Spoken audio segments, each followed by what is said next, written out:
Buenos dias all. What's up, guys? It's RGT85. Hope everyone had a great weekend. It is Monday, but we of course got video game news to talk about. A couple stories going on that I definitely want to cover. At the end of the video, I'm going to gush about the Knicks and AEW because last night was greatness for both of those companies. If this is your first time on the channel, be sure to hit that subscribe button, like, comment, share the video. Thank you for 422,000 subscribers. I'm trying to get through this as fast as possible. Without any further ado, let's talk about what's going on in the world of video games. We're going to start things off with a cancellation. A game for the Nintendo Switch that was announced back in 2018. I feel like this could have been game of the decade, game of the millennium contender for the Switch has now been canceled. And that game is Pillars of Eternity 2. Now, obviously, I'm being a little bit hyperbolic with this. I don't know what Pillars of Eternity is. Like, I've seen the game and I know how it works. It's kind of like, it's an action adventure RPG rooted in sort of that D&D style with that isometric view. I get what's going on with the game, but I don't necessarily care about the game. Like I said, the game was announced back in 2018 for the Nintendo Switch. It seemed like progress was coming along decently with the game, but now the game has been canceled. And I'm sure that there will be some people out there who were probably looking forward to this game, fans of the D&D style of gameplay. And, you know, it sucks. It sucks because you don't want to see a game get canceled, but here's where I have a problem with this, because a cancellation, you know, they happen. We're all well aware of that. We're all well aware that games get canceled, but the way you handle the cancellation, I think, is very telling about you as a company. And the way that the team handled this was just very Bush League to me, because this cancellation was announced via Discord on the official Discord server for the game. They announced that the game was canceled, and it's like, the hell is wrong with you? Like, you didn't go to like Facebook or Twitter to do like a post explaining this. You didn't take to, you know, a press release. You know, that's what companies like to do, press releases. No, you did it in your own private Discord server to announce that the game was canceled. I don't like that. I understand that Discord is a big thing. Lots of people use Discord all the time. People spend all day and night just messing around on Discord, talking to people, and like, that's cool, but I got other shit to do.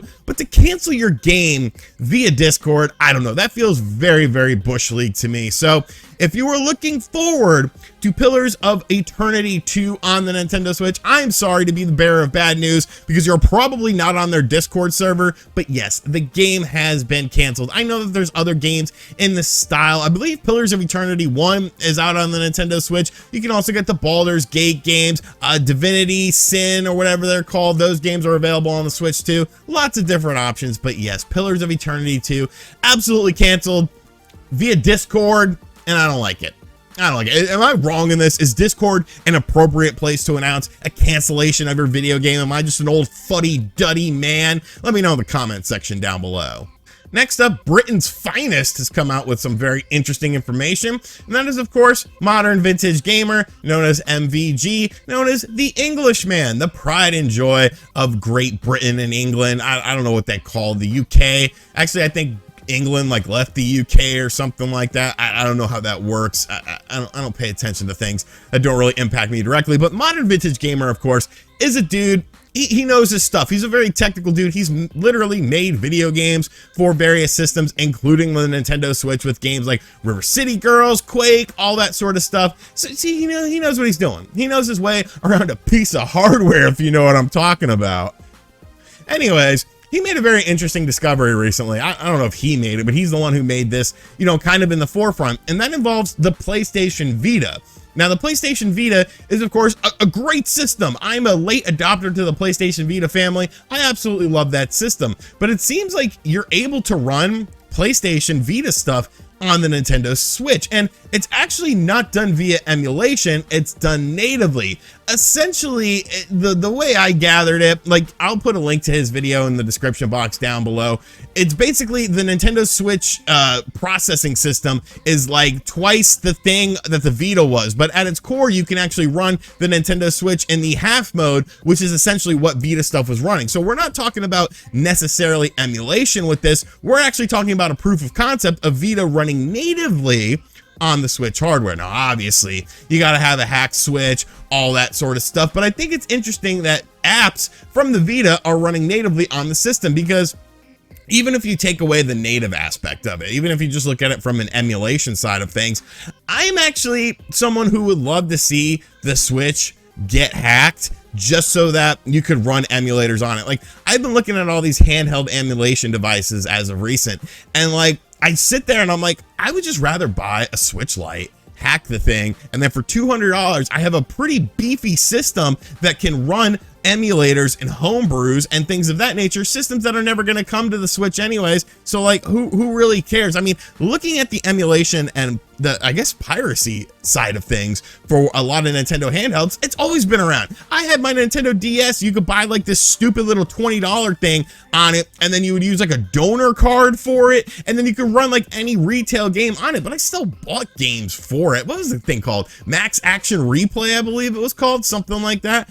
But yeah, this I think is a very interesting proof of concept, because it shows that Vita things can run natively on the Nintendo Switch. And then you would think, if you go into the emulation side of things, obviously that would be very interesting too, because it allows you to see just what sort of emulators could actually run natively on the system. Of course, you can still hack like original Nintendo Switch systems. I don't know, I just found this to be very fascinating. Now, it's obviously not running games or anything like that. I've shown a little footage here. It's just running some of the apps natively, but it's obviously the start of something, and I think this could actually be kind of interesting to see what ends up happening with this. Like I said, it's damn near impossible right now to hack a Nintendo Switch, so don't expect to do this. But if you have a hacked Nintendo Switch, you can actually check out some of these PlayStation Vita apps running natively on the system. Do you have a hacked Nintendo Switch? If so, let me know in the comments down below so I can report you to the FBI and I can report you to Nintendo, because I'm snitching on everyone. I'm just kidding. Do what you want. I could honestly care less. And finally, Nintendo Switch Online. I believe we've talked about this a time or two before on the channel. We talk about the good, we talk about the bad, but recently we've been talking about the updates, because it seems like, I don't know, like something's going on with it, because they're obviously trying to do more things with the service as far as extending value is concerned. We recently talked about the new feature being added to it, featuring like rewards, where like you do certain things, almost like an achievement system. You do certain things, and then you can access different rewards for different icons. You can kind of make your own custom icons and things like that. And while it's something very small in the grand scheme of things, I think it's a step in the right direction, because when you look at Nintendo's online stuff comparative to the other systems, I mean, it's severely lacking. Let's be realistic. You can't even, you know, do like a party chat or something like that on it. You obviously have to do other things, and that's kind of what we're going to talk about, is the other things side of things, because Nintendo really wants you to use your damn phone. They feel like the cell phone is the future, and that is where they are going to make the Nintendo Switch Online dominant and prominent. And I don't know, but they released an update for the Nintendo Switch Online app, which of course is the application that you use on your phone to kind of do things, to like talk in multiplayer games. If you've ever used it, I'm going to say the quality of it is actually pretty decent. It's cumbersome to use. It seems like just way too many steps, and it seems like something that should obviously be built into the system natively, and it seems like it is built into the system natively, because games have native voice chat, but for whatever reason, Nintendo doesn't like to use that. But the app has actually gotten a substantial update, and I think it's a lot better from this update. This update is version 2.0. Yes, a full version since 1.0. This is the first really big update that it's gotten on there. I'm going to try to connect my cell phone to my computer and hopefully get footage of this. If not, I'm just gonna gank someone else's footage and just talk over it. So I'll have a link to it in the description box down below. I don't know how to connect a cell phone to a computer. That sounds like witchcraft and heresy. But basically what happened in this update is the following. So of course, looking at it, you can see that the overall app, if you've ever used it before, the design of it has been updated a lot. There's a lot of different things going on here, and honestly it looks a lot better. It doesn't look quite as barren as it did originally. You can actually now see which of your friends are online.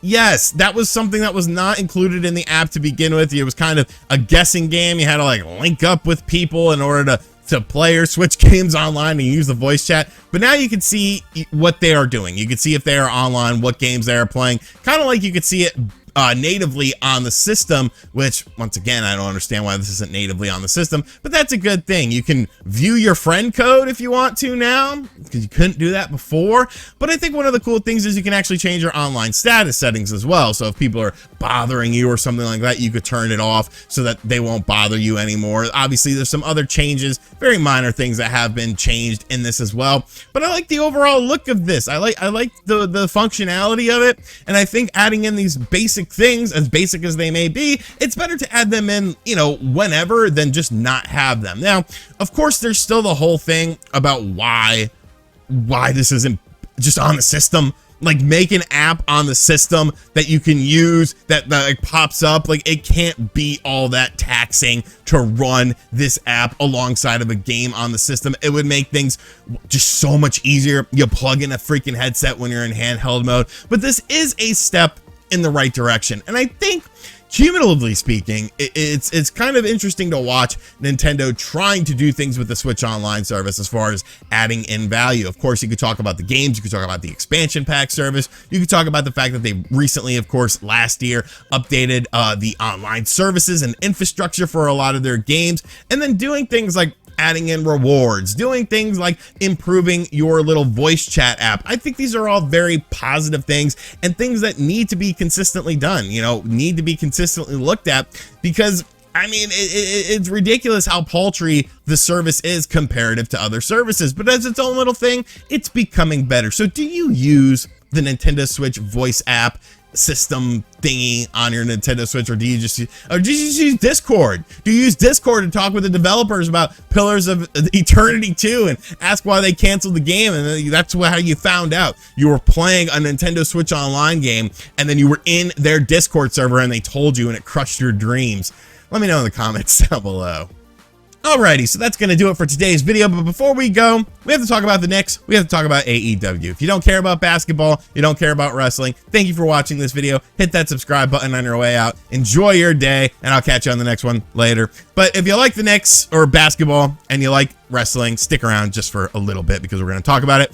The Knicks last night, they snapped a 7-game losing streak, and they did it by playing the youth, which is something that we've been talking about this whole time. If you're a Knicks fan, you would know that the whole time we've been saying, hey, play the kids. Play the kids. Don't play Julius Randle when he's struggling for 35 minutes. Don't play Evan Fournier when he's struggling for 35 minutes. Play the kids. And the kids won us that game last night. No question about it. They won us that game because the Clippers were coming back, and then Cam Reddish went in there and was just doing things that no other Knick does, as far as being able to split the defense. Even RJ Barrett doesn't do it like that, because RJ Barrett is a very aggressive driver, whereas Cam Reddish is more of a finesse driver. And I feel like that adds an interesting dichotomy, because you have two completely different styles of players going at it, but they attack the rim in similar manners, or, you know, the end result is similar, but the way they get to the rim is very different. So, huge win last night for the Knicks. What Jericho Sims? That's the walls of Jericho right there. And the AEW pay-per-view. 62-year-old Sting doing a new jack dive. That's all you need to know about this pay-per-view. I saw that and I was like, this man is out of his mind. This man is crazy. And that is why Sting is the GOAT. We need to give Sting his flowers now when he's still wrestling, to say that he's the GOAT. The man is 62 years old. He's been wrestling for longer than some of you have been alive, like almost 40 years now. And he's still really damn good at it. So, great pay-per-view last night. I loved all of it. I got the win against Chris Jericho as well. Yeah, so it was a good time. All right, so if you watched all that, I'll give you the proper outro. Let me know what you think in the comment section down below. And as always, guys, thank you for checking out this video. If you are new to the channel, be sure to hit that subscribe button, like, comment, share the video. Thank you for 422,000 subscribers. And as always, I'll catch you guys on the next one. Later.